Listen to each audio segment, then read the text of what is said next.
Okay, we're now going on to Chapter 2, Section 1, and it's called Functions. Now, for some of you, I know, this will be sort of a new area, but functions are a major part of mathematics, actually.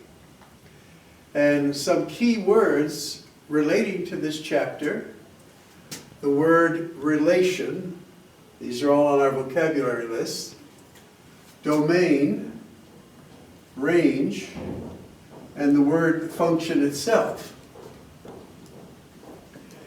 And coming from chapter 1 then into chapter 2, let's look first at the word relation. Well, what I have written under the word relation is an ordered pair, x, y. And you know these items, these numbers, whatever they are related to each other. So for instance, if we were plotting something and our ordered pair was 2, 3, we would go 2 over, up 3, and that dot would be represented by this ordered pair, 2, 3. So the numbers 2 and 3 make up what we call a relation. So the ordered pair is very, very typical of what a relation is. It's numbers that are somehow connected. Now, another key word in this section is the word domain. And if you're reading your textbook, they may make it a little more complicated, but I like to make it easy. Domain, by definition, are the x elements that we have in an ordered pair.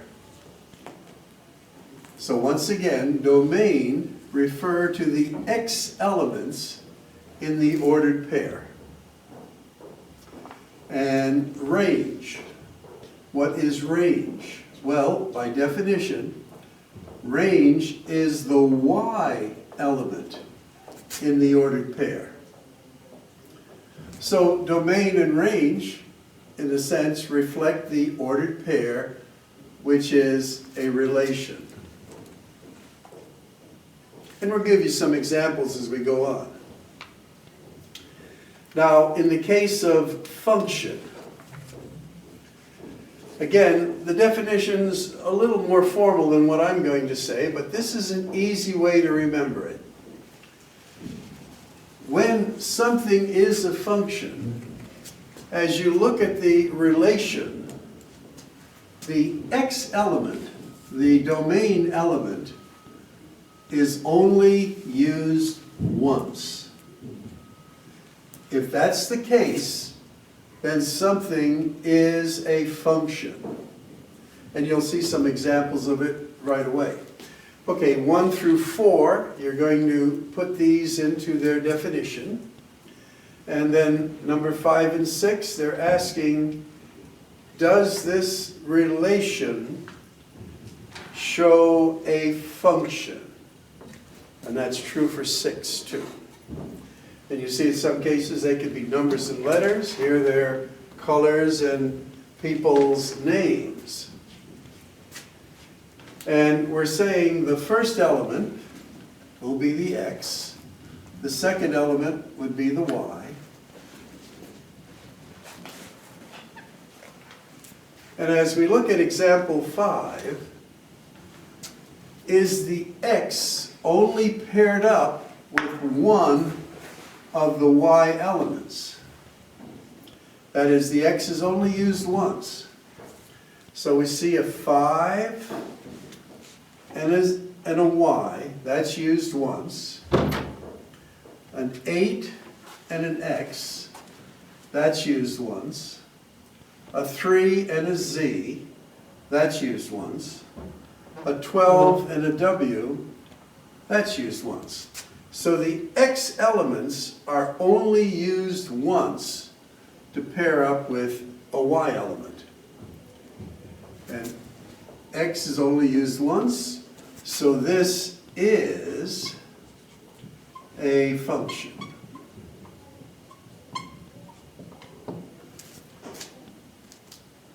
Now in example 6, again, the first element would be the x, second element the y. This is the domain. Now here we see blue is paired up with someone named Elsie. Brown is Mary and Peter. They have brown eyes. So notice brown is used twice. It's used for M and it's used for P. Green is only used once. So in this particular case, does this relation indicate a function?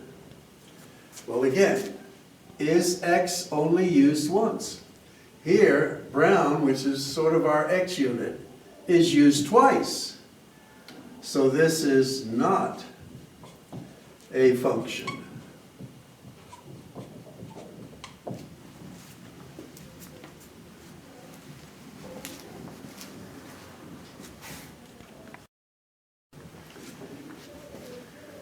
Okay, here we're talking about a particular box, and that box was matched with its volume. Is this relation a function? Think about it for a moment. You have one box and the volume of that box. And the answer is yes, it is a function. Now another one, we have students with their various classes that they're taking. So again, if it was just a list of students and they're only taking one class, that would be a function. But here it's students taking more than one class. So here you would see a student's name with arrows going to more than one place. So the x element, the student, would be used more than once since they're taking more than one classes. So it is a relation,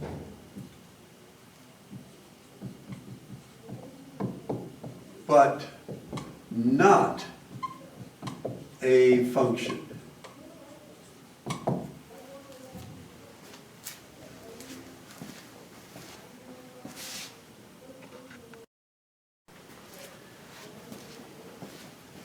And these are very typical examples that you might find in your quiz bees and practice. Here they have a series of relations, ordered pairs, and they're asking you to define the domain of these four ordered pairs. So we said, what is domain? Well, domain is the x element. So we write it, and my advice to you is when you write this in your homework log, put the D there. D equals, this is the domain, and you're just going to list them. It's going to be a -3, a -1, a 5, and a 0. And for the range, we're just going to list the y values of our ordered pair. So this would be a 7, a 9, a 0, and if an item is repeated, we only write it once, so we don't write 2 zeros there. And then now we're asked, is this relation a function? Well, going back to our definition, x is only used once. So we have a -3, a -1, a 5, and a 0. Are these repeated? And the answer is no, they're only used once. So this is a function. Now in example 10, again, they want us to define the domain. So we start listing. -1, -3, -9. Now here, -3 is repeated, so we don't list it. And then a 4. And our range is 5, 5, 5, 5, and a -5, so it'll be 5 and a -5. 5, 5, 5, 5, and a -5. If they're repeated, we don't list them.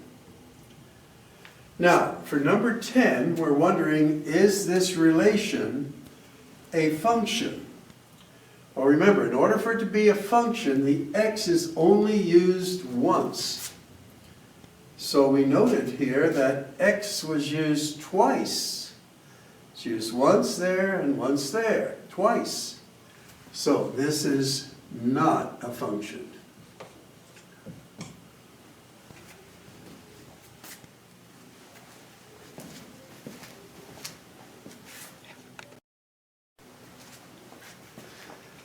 Okay, for this, and again, if we had the class where we've gone over some of this because of the possible snow day, we're going to use this for teaching as well. One of the things we want to bring to your attention is what is called function notation. That when you see the letter F and the little x next to it in parentheses, this is what we call function notation. And it often, let me write it over here.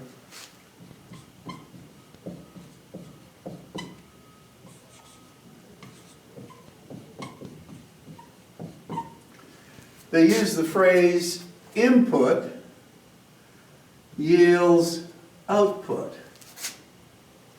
And often what they're referring to is the little T-charts that we had back in chapter 1, where this would be your x and this is the y. But for the y in this T-chart, when they're referring to functions, it's often f of x. That the function notation can be replaced with the letter y. So, you need to know that this function notation can be replaced with y. And that'll give you some background. You'll see how it works in a moment. Now, for number 11, they gave us this graph. And they're asking us, the first part of it, 11a, is what if the function notation, instead of the letter x here, you're going to have a 1. So, again, let's put this x, this value of 1, right there. Now, if x is 1, that's what they're saying. They want to know the function if x is 1. What will the output be? What will y be? So we look at our graph and we say, well, where is x1? x1 is right here. So we go up. What is y when x is 1? Y is 5. And that's where I get my 5 there. It's a little tricky. Again, without the class, it may be a little challenge. We'll go over some of this, but you want to read your textbook and kind of watch what's going on. That for function notation, that's how they show it. And then they're going to put some value of x there, which is 1. That's right out of our book. And then what will y be? If x is 1, what will y be? Well, on our graph, we look at it. X is 1 here. We go up there, and y is 5. So that's where I get the answer of 5. Now, part B of question 11 is pretty easy. And what they're asking is, what is the domain for this graph? So the domain would be all of the x values. Now, notice in your booklet, they don't put the ordered pairs. I put them there so you could see them. So you're starting here, and you're saying this one is a -3. That's our first one. Then we have a -2, a -1, a 0, a 1, and a 2. And I guess I didn't do this one. This is going to be a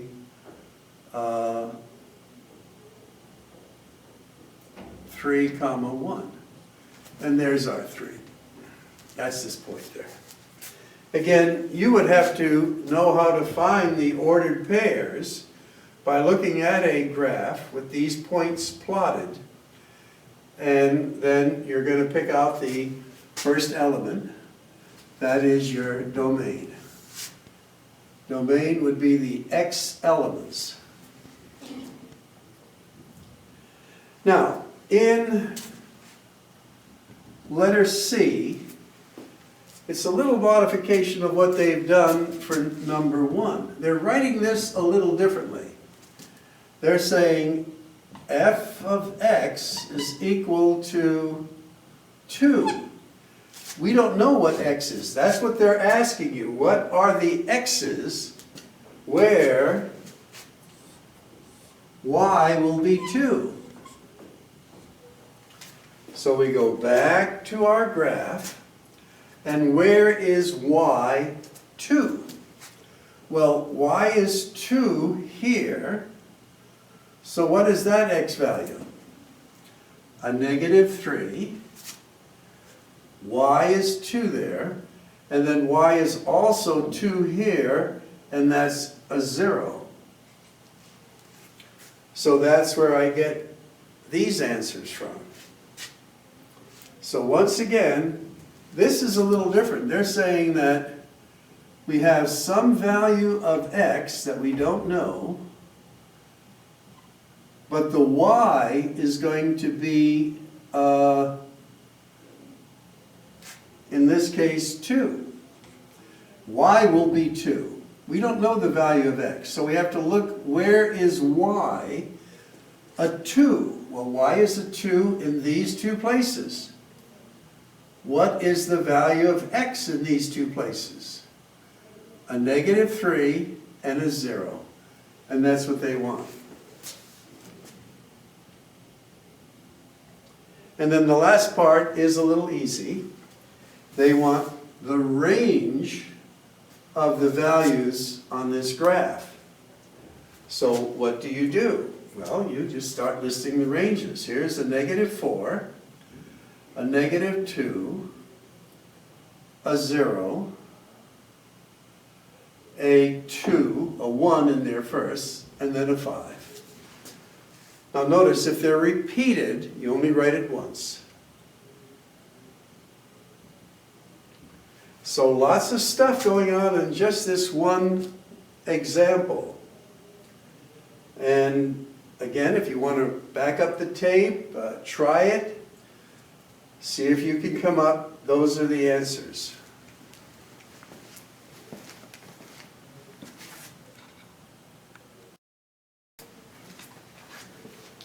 Okay, for example 12, it's actually the same questions, but about this graph.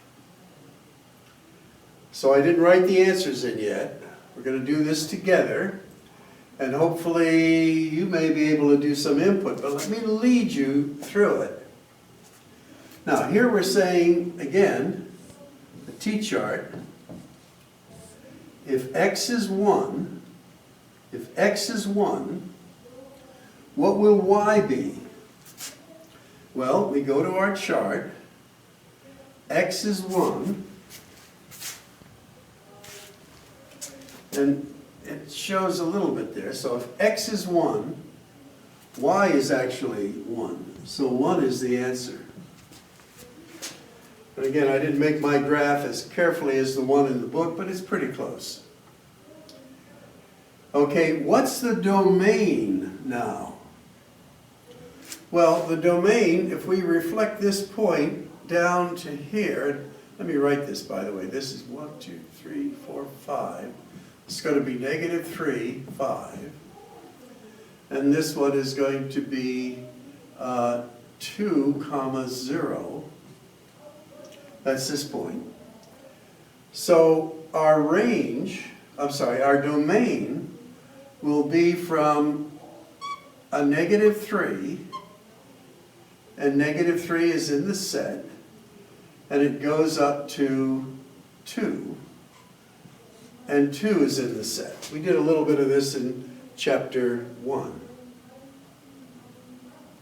Now, how do we write that in a set builder notation? Well, we're going to say that x is such that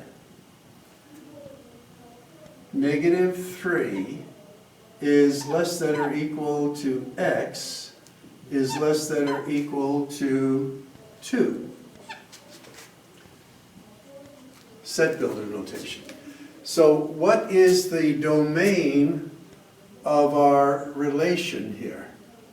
It starts at -3, and that's included in the set, and it goes to 2, and 2 is included in the set. And by the way, this is called interval notation. But in our book, they want set builder notation. We did some of that in chapter 1. Okay, now for letter C, they're saying that y is 2. So what will our x value be when y is 2? Remember, we don't know our x value. We know the output of this is 2. So what will x be? Well, 2 is right there. So what's our value of x right there? And that point is 0, 2. So our value of x is 0. And so this answer is 0. So once again, they're saying that y, we can substitute this for y, equals 2. Well, when y equals 2, what is x? X is 0. And then the last one is, what is our range? And range are y values. So we're going to say y is such that y is what? Well, notice this is our y here. Our y value of this is 0. So it's going to be greater or equal to 0. And it goes up to 5. This is our top value.